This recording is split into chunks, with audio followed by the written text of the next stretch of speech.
Welcome to Dulcimoon Talks. Where music, connection, and inspiration meet. I'm DJ Hamouris. And I'm Erin Mae Lewis. Together, we're your hosts for these beautiful conversations that celebrate the vibrant women of the Dulcimer community.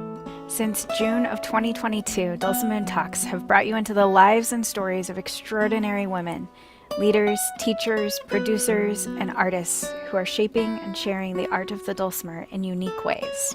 Our guests come from all walks of life. Many balance their passion for dulcimers with careers far outside the music world. Yet they all share one thing: a deep love for the dulcimer and the joy it brings to teaching, practicing, performing, and creating. Each episode is an intimate journey exploring personal musical paths, sources of inspiration, and the beautiful ways dulcimers weave into our lives. Think of it as the kind of meaningful conversation you'd have while sharing a meal at a festival. A mix of insight, laughter, and heartfelt connection. Whether you're a long-time dulcimer enthusiast or just curious about this amazing world, Dulcimoon Talks are here to inspire, inform, and delight.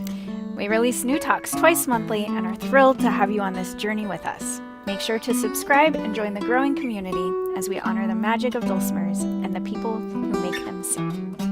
Dulcimoon Talks, sharing stories, celebrating connections, keeping the music alive. Good morning. Morning.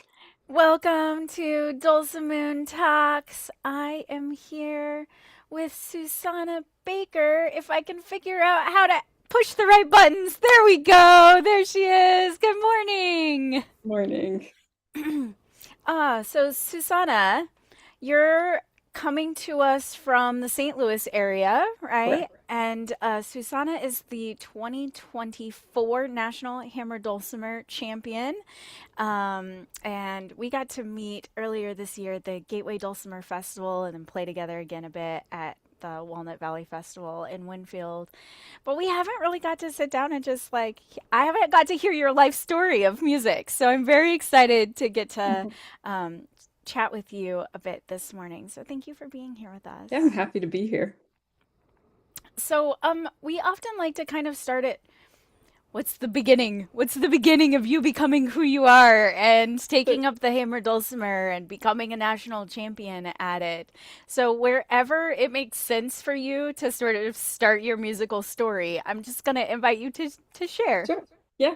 So starts when I was a kid. So I started playing the violin as a 10-year-old. I did Suzuki violin and I loved it. It was once I started, it kind of became my personality. But after a few years, I was like, I want to learn other instruments too. Like just the violin wasn't enough. So I started taking viola. I bought an ocarina and played around with it. But then one day my sister showed me a YouTube video of someone playing the hammer dulcimer. And that really kind of just captured my imagination. That was actually Do you know Dizzy who it was? Dulcimer. Yeah, it was Dizzy Dulcimer playing the Dizzy Jig. Yeah.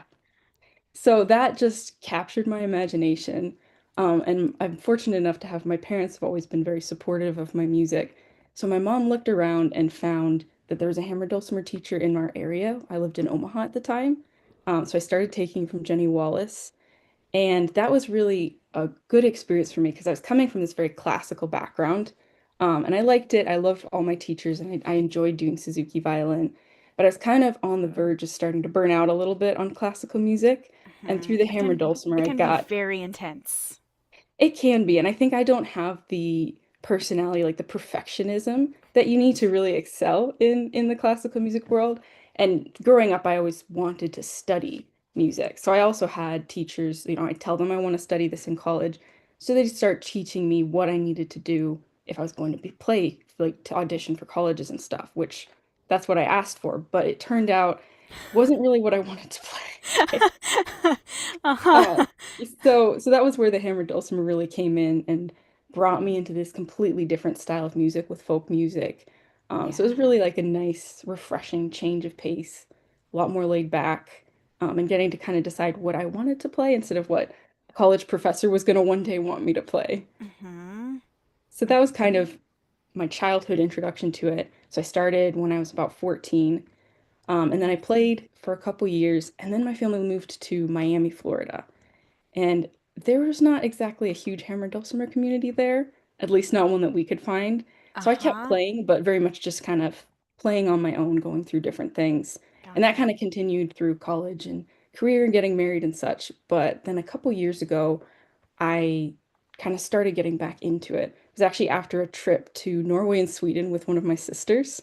We went and I came back with a couple of CDs from one of my favorite musicians from Norway. And he has a style that kind of draws from different folk influences. So it kind of brought back that itch to play music again. So I bought an accordion and I pulled out my hammer dulcimer again and started really playing. And then through some different festivals, it's just kind of really brought me into the hammer dulcimer community and the just the music community in general. It's been really fun. It's a side note, but what kind of accordion did you get? Like, is it a piano A accordion or piano. what I do you got a have? smaller piano accordion, not like one of the really big ones. I felt like that would be Hmm. too heavy. So I can't remember how many inches it is, but it's like a smaller one, but it still has like the full bass I button was gonna range. say how many bass It's keys all does it have? 120. The full Nice. one, yeah. So there's like a more I'm compact so version. jealous right now. I need to pull it back out. It went out of tune because I accidentally left it by an external wall. So I've been Oh, meaning to take it in to get it retuned and play it again, but it's a gotcha. fun instrument. Yeah, so I had a 12 bass accordion, a little bitty, like little Oh yeah, 12 the little bass ones. when I was a kid and I loved that thing. Yeah. And so for my 16th birthday, I begged my parents to get me a 120 bass accordion, Hmm. but we did not know there were different sizes. And so I Yeah. got one that's like Oh, the it really big one. barely Yeah. will fit on my lap kind of size, and it's just so big that I'm not Oh, really strong enough to get better at playing it, but I am yeah. always like, if you want to know like my life priorities, ask me what I got for my 16th birthday when most kids are getting cars, and I was like, can I please have an An accordion? accordion. That is a very good 16th birthday present, I think. So I still have that accordion, but it still feels like it's just too big. And there's this part of Yeah. me that's like, I need to find a smaller accordion so that Yeah, I trade it can, in for something yeah, smaller, for sure. yeah. Now I know there's different kinds and sizes and all of that. We just didn't know any of that. Hmm. The things you learn It, after you yeah.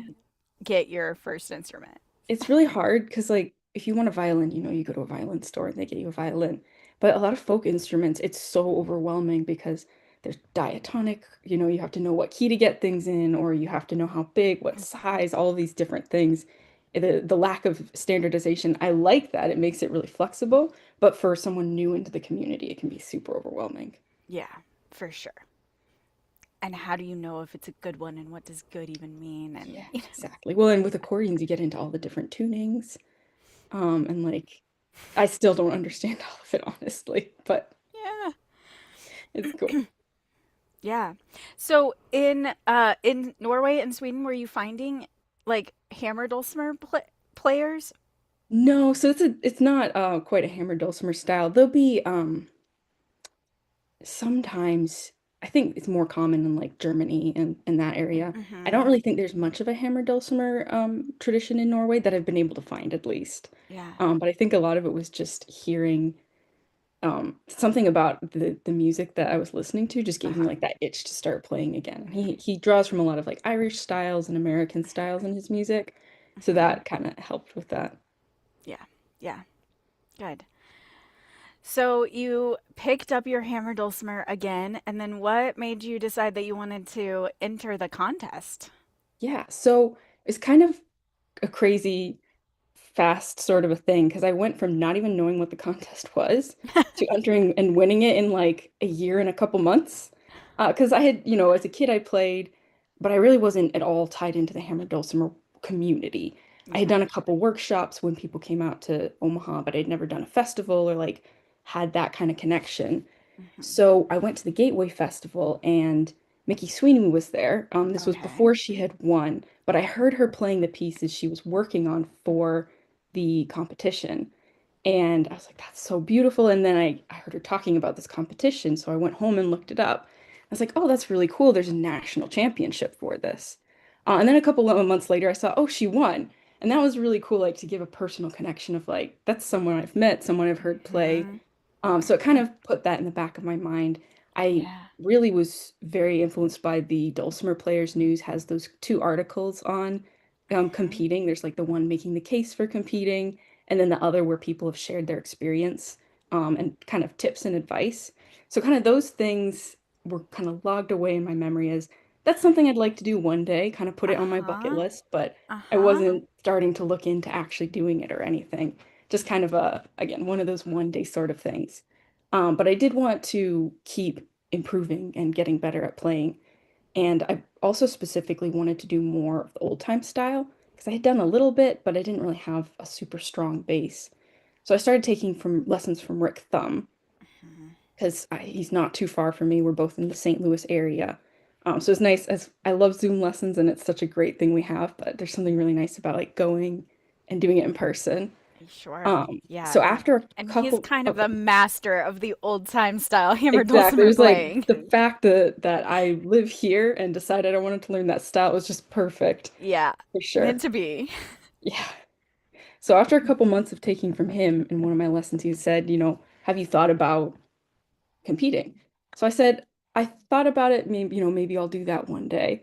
And he said, well, you could think about doing it sooner than one day. But the thing was, at that point, pretty much all the regional competitions were finished. It was like mid to late summer. So that meant my only option if I wanted to do it that year was Winfield. I was like, I don't know, maybe that's a little bit too big for my first Ambitious. time. But Uh-huh. I figured, what the heck, I'm just doing it for the experience. I'm just gonna go and try it out, kind of get used to what it's like. And I know that, like from reading those articles on the Dulcimer Players News and talking to people, everyone says it really like brings your skills to the next level. That's what I was trying to work on. So I said, I'm just gonna do it. And I had like a month and a half or 2 months to prepare. Nice. So I spent pretty much every free minute I had. There were some nights where I'd be practicing and I'd be like kind of swaying, trying not to fall asleep. I actually came up with my introduction for my waltz that way. Just put my recorder on and started just playing, and it's something kind of magically came together. But then I went and it ended up being kind of a crazy whirlwind day where I ended up winning, but it was not what I expected, but I was really pleased with it. Yeah. Yeah. Very cool. Um, so you mentioned that you, as a kid, had aspired to study music in college, but it sounds like Yes. then you didn't do that. Yeah, so really it was kind of that whole classical thing where I Yeah. wanted to stay. First, I was going to study violin, and then I had just kind of switched over to viola. But I just was realizing classical music wasn't for me, at least not in a professional environment. Hmm. And so I was like, well, let me be practical because I'm a fairly practical person. So I went with accounting instead. Not normally like two very different career paths, but at that point I was like not doing enough folk music to really pursue it professionally. Hmm. So I just figured I'll study accounting and that'll give me the time to work on doing things I enjoy like music in my free Yeah. time. Yeah. How has that played out for you? Good choice? I think so, yeah. There's Yeah. always so many different paths our lives can take, Right. but it's been something that's kind of allowed me to do a lot of things. My Hmm. first job was as an auditor, and now I'm an accountant. And my more recent job has been a lot more flexible, which has given me the ability to do more of that music while still kind of having that more steady day job, which has been really nice. Yeah. Yeah. It can be really hard to make the thing that you love and are passionate about also the thing that you have to make money from versus it just being able to be a thing that you really love and are passionate about. And so I've taken the path of making music my whole job and life and Mhm. everything, but I can see some real benefit also to the um if it's a hobby, it's a hobby, and then you don't have to try to also make it into everything else. Mhm. And certainly, as we've interviewed people, there's it's kind of 50-50 people who are like, I just went all in, and I was like, I'm gonna figure out how to just make enough money to survive as a musician, and people who were like, I wanted to be able to do this for fun. I Mhm. wanted to be able to do this as my passion project, and so I do think it's interesting how we all figure out how to sort of Yeah, balance our definitely. lives in whatever way. Like I'm convinced that making music your job does not actually give you any more time to play music than if, if music is not your job, because as soon as it's your job there's a whole bunch of administrative stuff that you have to Yes. do.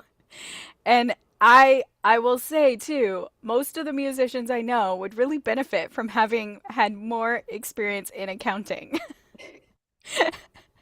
For That is sure. the side that's hard for a lot of us. So, Yeah, definitely. yeah.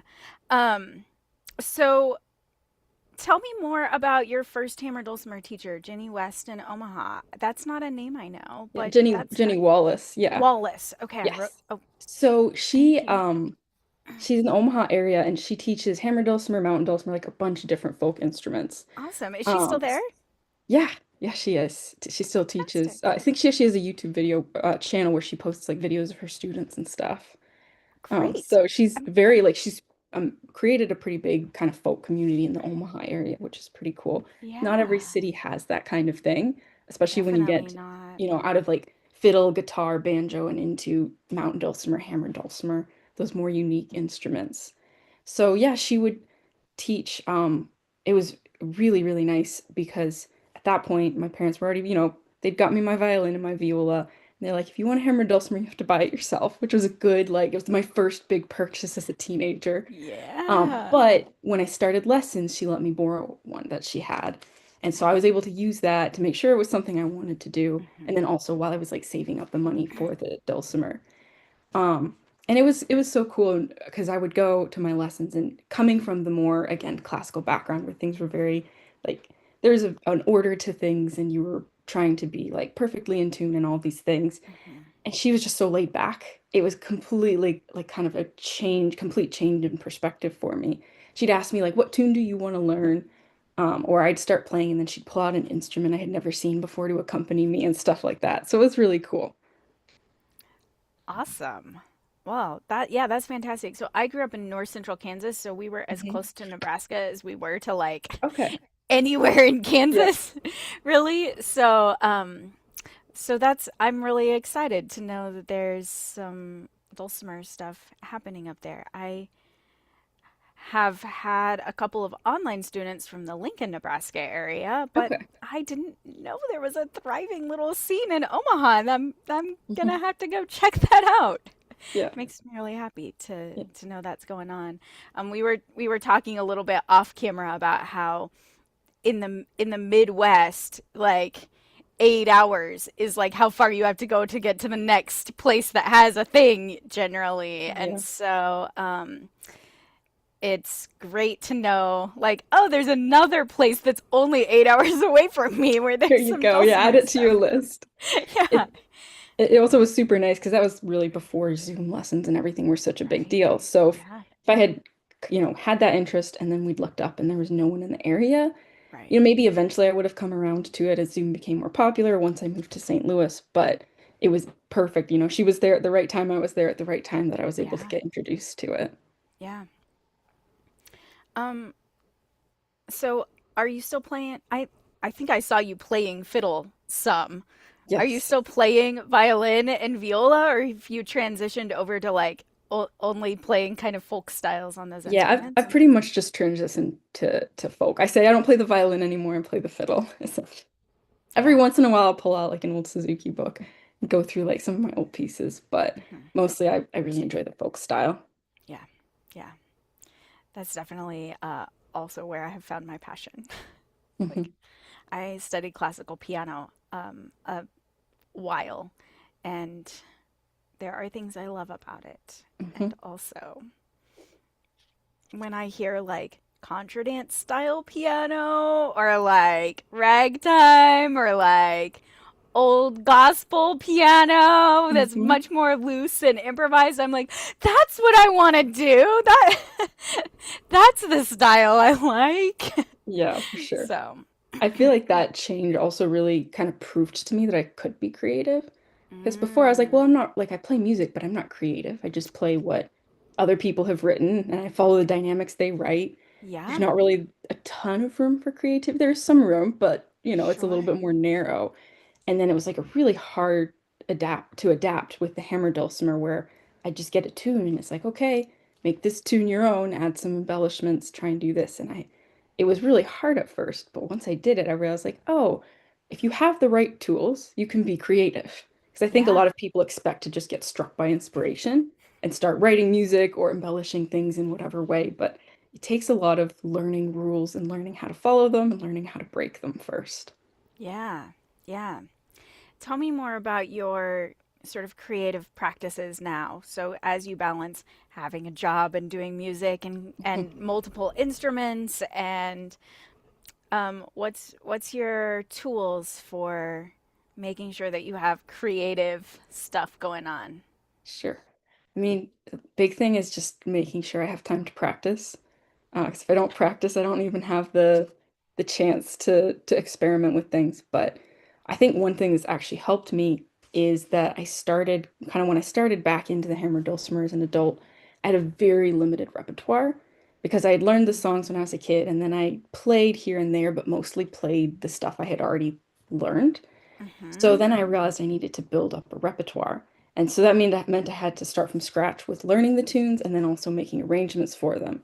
So while that was difficult, I think it's given me the chance that pretty much if I need to add something to my list of things I can play for a concert or whatever, I've had to start from scratch and find a tune and figure out how to embellish it and stuff. So that just kind of always making sure I add new things is Mm-hmm. has been really helpful. Having things to practice for is always really important for me. It's so hard. Mm-hmm. You always are thinking about how all the things you want to do if you have the time to do it. But until you've got the fire under you because you have a concert or something coming up, it's hard to force yourself to get stuff done. Yeah. Mm-hmm.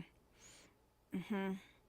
Um, yeah, that's for sure. Hacking the how do I make myself start is like the Yes. thing for me too. Because as soon as I start playing my instrument, I don't want to put it down. Hmm. But it seems like every day there's this moment where I'm like, well, I could do any of these other things on my list that Yep. aren't practicing. And sometimes it's just telling myself like, well, I'm just gonna play around for like 5 minutes. Hmm. And then I pretty Turns into soon 5 hours. yes, exactly. Like pretty soon I'm practicing, but sometimes if I tell myself you need to practice, then I'm like, nah, I don't think so. But if I'm like, well, let's just play for a few minutes and see, um, then I can convince myself to do it. For sure. But if there's a deadline, then it's like, It yeah. helps. But really, today I have to practice. Yeah, definitely. Yeah, sometimes I Yeah. have those times where I pull out my hammers and I stand there and I'm like, well, what do I play? Because I might have all these big ideas in my head if I want to come up with something new, I want to try a new song. But sometimes I just have to make myself play like a familiar fiddle tune and just keep playing through it to get back into the mindset of things. Yeah.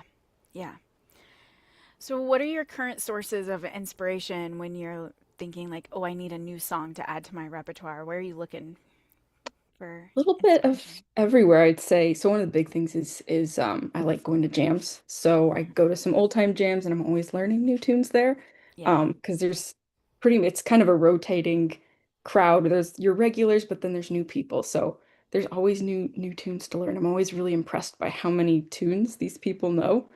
So I'm always like going to those and writing down like, oh, that's one. Uh-huh. Sometimes I'll realize I know a tune already because it's been called at enough jams, but I just hadn't written it down. So I don't know I don't know that I know it to put it on my Right? list. So that's definitely a good source. Yeah, I tend to have a running list of tunes that I can play if someone else starts it in the jam, Hmm. but I don't consider it a tune that I know yet because I couldn't You start it couldn't in the start, jam. yeah. And so I'm like, okay, I need to grab these 7 tunes that I've played in enough jams that I pretty well know how it goes if someone else gets it rolling, but I Hmm. need to be able to start that tune. And so I'm trying to Exactly, yeah. like or I need to have more than one variation of this tune sort of under my like Mhm. I've played it, but I haven't gotten to that point where I've played around with it. Right. You can just play the Um, notes yeah, for right. sure. Um, It was a big push for me to go from that where because I started going to old time jams with a very small repertoire. And then I mhm. got to the point where I was invited to do a contra dance. and I needed to like send a list of which tunes I knew to the other people I was going to play with. So I had to go and pretty much took all of those tunes that I had in my list of if someone else starts it, I can play. And I had to bring them up to I can start this and I can do like, play around with Yeah. it and do those different embellishments. Nice. Uh-huh. Um, and what are your creative things on the docket right now? So right now, I just kind of finished my big summer where I had a couple of festivals. Walnut Valley was my last big one where I was in the Champions Showcase. So I've got a little bit of breathing room now to try and add, going back to that creative process, try and add a few new things to my repertoire or change some of the ones I have. And then I'm in the kind of very early brainstorming phase of I'd like to make a CD. So I'm starting to think through that and try and figure out what I want to be on that and how I'm going to make it happen. Yeah. Yeah. How many festivals did you do this year? So I taught at Gebhard Woods and Evart. And then I attended Gateway and Winfield. I did the champion Champion. showcase. Yeah. Sweet. Awesome. Are you liking teaching? I really like it. Yeah, it's really fun to get to see everybody coming from all of these different areas and different levels and styles of playing and kind of get to meet them and explain to them how to do, whatever technique it is the class is on. So Mm-hmm. it's been really fun. Awesome. Yeah, so it's the sort of order that things come in for people is like sometimes you start performing and then that leads to like entering the contest, which leads Mhm. to like teaching. And it sounds like for you sort of entering the contest was like the first big thing, and then it was like, okay, now you won the contest, so you want to do Yeah. all these other things. Definitely. That was something that was like, it was just a whirlwind after I won I because bet. at that point I had played at my church a couple times. There's a historic site in the St. Louis area that I'd played at a couple times, just like doing demonstrations. But that was about it. And so I went and, every year all of the people in the competition just are so amazing and I love hearing them all play. But I remember after I won, like looking everybody who was in the finals up. And I think they all at least had a YouTube channel. Some of them had done CDs, some of them had taught already at workshops.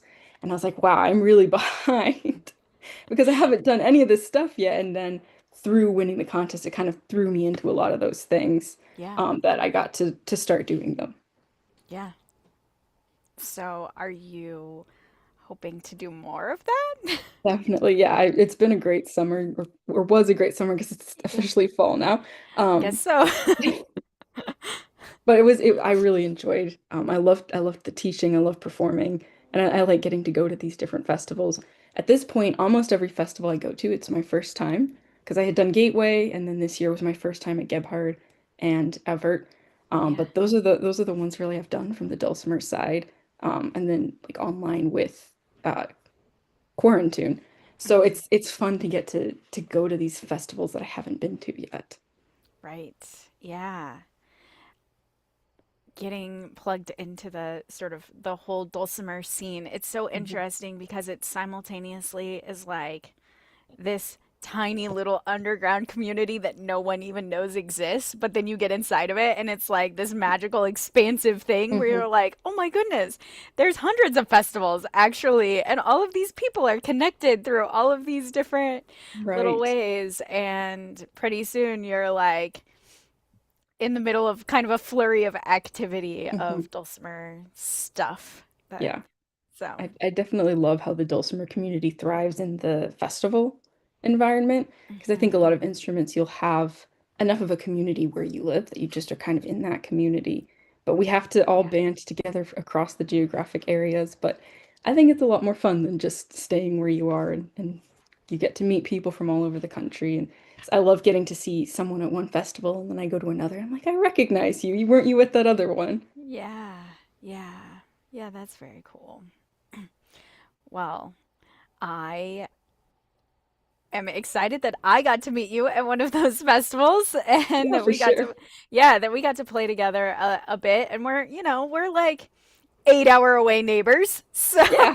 hopefully Small in our, Dulcimer world our terms. paths will continue to cross. But I certainly hope that you get to do a lot more festivals Thank and keep you. getting to do a lot of that because It's very fun. And I think it's fun that you have the sort of multi-instrumental um, possibilities. You can play a lot of different instruments and bring all of those. How do you, one of the questions that some of my multi-instrument students ask me, and I don't have a great answer for because I'm just like completely obsessed with the mountain dulcimer all the time, is how do you balance your creative energy across those different instruments? It's a really hard one because I would say hammer dulcimer is my main instrument still. And the fiddle I've actually been like trying to pull back in Yeah. because I also feel like it's harder to get back into certain instruments. Like the fiddle for me, it's like there's a lot more technique to be like playing in tune and all of that that it took a lot longer to get back into. Hmm. So I would say I still struggle with that balance a little bit myself as well. But trying to find for me, I think I'm a really strong believer in having events or gigs or some kind of opportunity to share your music Hmm. because like speaking as someone who did go for quite a while where all I did was play by myself for myself, it can be a little bit less motivating than if you know you have a lesson you're going to go to and you have to play, or a festival or workshop, a competition, even just playing like at a library or a coffee shop, Hmm. do it for free so people can just hear your music and you get the chance to perform. I think having that in your different instruments can kind of help. So I'm trying to do that now with the fiddle. I did a little competition a couple weeks ago. Just to kind of I got back from Winfield and I was so inspired watching the competitions. I was like, well, I play the fiddle, I may as well just do it for fun. So Yeah. doing that kind of thing to keep the motivation, I'd say that's what helps me the most. Yeah. Yeah. Looking around at what in the community around you and who in the community around you and Hmm. can keep Yeah. you excited about it. Yeah, I just went to a concert on Sunday that I went and attended, and like at the end of the concert I was like, all I want to do is go home and play music. And I was like, oh, this was a great concert then Yeah. because it hit just right. That made me just want to go home and explore my instruments. And so, Great. Yeah, um, that's another really good source, like listening, whether yeah, it's on YouTube or CDs or whatever, or going to concerts. I feel like that's always a really good way to get inspired. yeah, yeah. Okay, what's your favorite tune right now today? Hard question. I know it's the worst, isn't it?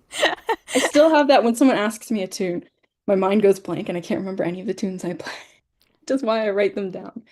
Um, So one that I've always really liked is one called Possum's Tail is Bare. That I it's a fiddle tune, but it's got like a very short little singing part. And I've done it on the hammer dulcimer for some of my performances, but I just started playing it more on the fiddle and realizing there's some fun things you can do with it there. So I guess maybe Nice. that one. Cool. But it's hard to choose a favorite. I know. I know. It for me it is like, well, today the one Yeah, that I've been playing a lot exactly. is Tomorrow I would have a different answer. yeah, exactly. And then I have my desert island tune is Angelina Baker. I'm like, I don't think I'm ever gonna get tired of that one. And Hmm. if I only had to play one tune for the rest of my life, I think I would pick Angelina Baker.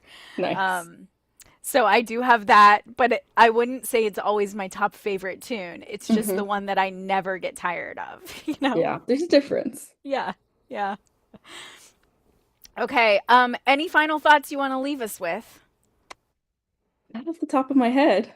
Okay, if people wanted to reach out to you, how would they find you? Sure. So if you Google my name, I have a website, I have a YouTube channel, which is kind of early in the works. There's only a couple videos up there right now. And I think you might have linked my website in the description for this. Yes. Okay. And Yep, that has all for my sure. contact information. Yeah. And that's susanabaker.dulcimer.com, Yes, right? SusanaBakerDulcimer.com. Yeah. Great. Um, I think your website looks great. So, Thank you. yeah. Um, awesome. Well, thank you so much for sharing some of your story with us Yeah, thank you for today. having me. And I look forward to seeing where you go next with all of your musical adventures. Thank you. I hope to see you around soon. Yay. Thanks. Bye.